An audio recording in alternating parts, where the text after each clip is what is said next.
Hello, my name is Eric Putkonen. Thank you for joining me. Today's topic is Advaita and superimposition. And we're going to start with kind of a show and tell. And so, what is this? What is this? What is this?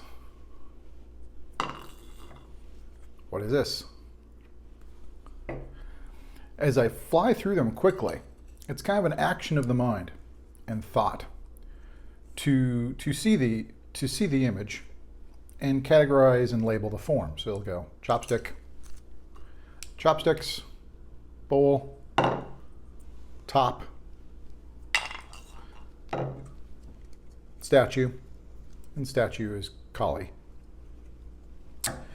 So maybe instead of just statue, if you're familiar with Kali, it might even registered Kali. Anyways, this is superimposition in a nutshell, because as the images fly past, the thought and where the attachment lies is the form, and often utility. And so the form and utility of chopstick is what comes to mind. So these are chopsticks. It may not register that they're wood. Bowl, again, utility. It's a form, and we would use it as a bowl. May not register as wood. The top that I made may not have registered as wood. The statue, although it's a black wood, may not have registered as wood. They were all wood, without exception. But the mind attaches to form, assigns a label, the name, and often there's utility in there. But name and form and utility is what the mind fixates on. And that's superimposition. Because instead of going wood, wood, wood, wood, that isn't what happens. The mind fixates on the form.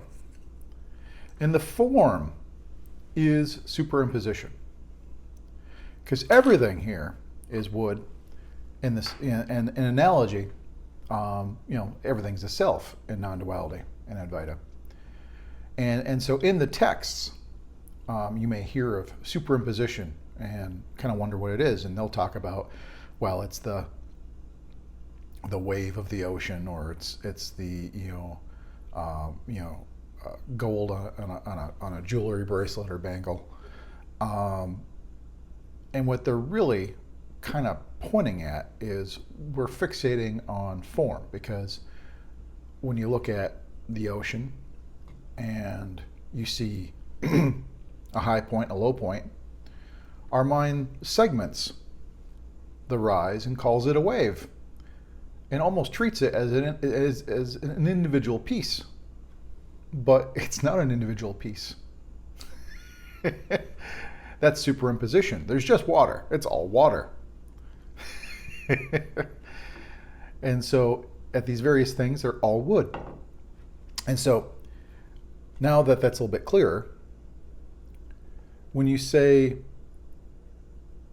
or when you read that the world is illusion, they're meaning the superimposition. It's what we take it for, individual things. This is the self.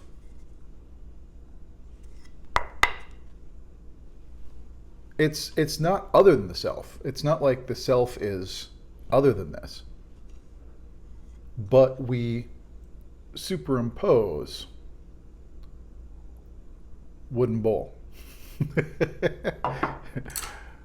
It's the self. We superimpose chopstick. We superimpose statue of Kali. It's all the self. Self, self, self. And so for the Jnani, wherever you look, it's self, self, self. It's not that this isn't seen, because this is the self. And as the self, it could even be used. Scoop up water, bowl of cereal, whatever. But it's all the self. noodles, eating with this, or rice.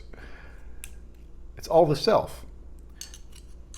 The using of it, or the happening of using it in the world does not matter. It kind of reminds me a little bit of Zen. They kind of point in this a little bit. There was a Korean Zen master who once did this and said, "What is this?" Now some of the students said, "Well, that's a bell." And he shook his head and goes, "No, that's attachment to form. That's attachment to name and form." And another student goes, "It's void, it's nothing." And he shook his head and said, "No, that's attachment to void, attachment to nothingness." And everybody was kind of stumped, and a student goes, "What is it?" And he just went,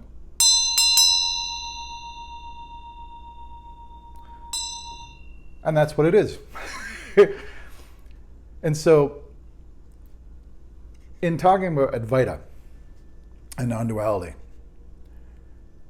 just as superimposition is ignorance,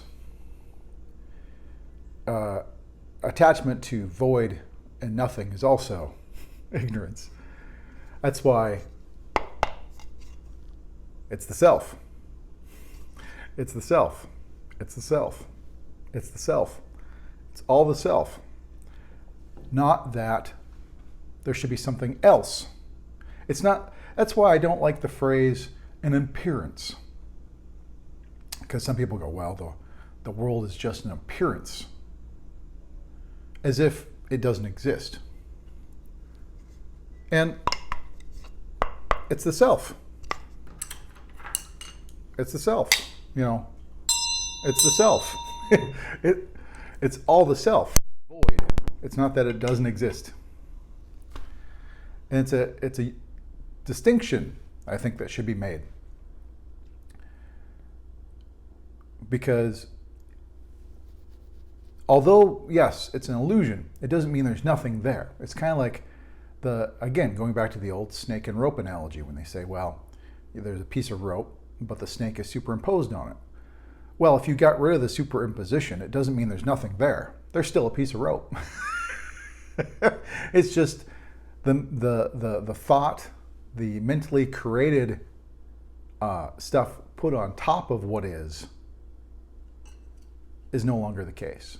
And so what is the self.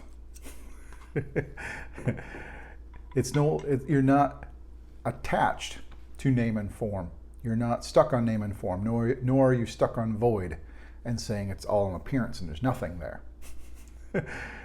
But superimposition, like I said, is mostly focused on an attachment of name and form, because we superimpose name and forms when it's all the self. But if you have any questions, please post below. Would love to hear from you. If you got any comments, also post below. If you think this video might be of interest to somebody, please, you've got permission to forward it on and share. Also, I encourage you to subscribe to the channel so you're notified of future videos or any other stuff that might get posted there. But until next time, thank you much.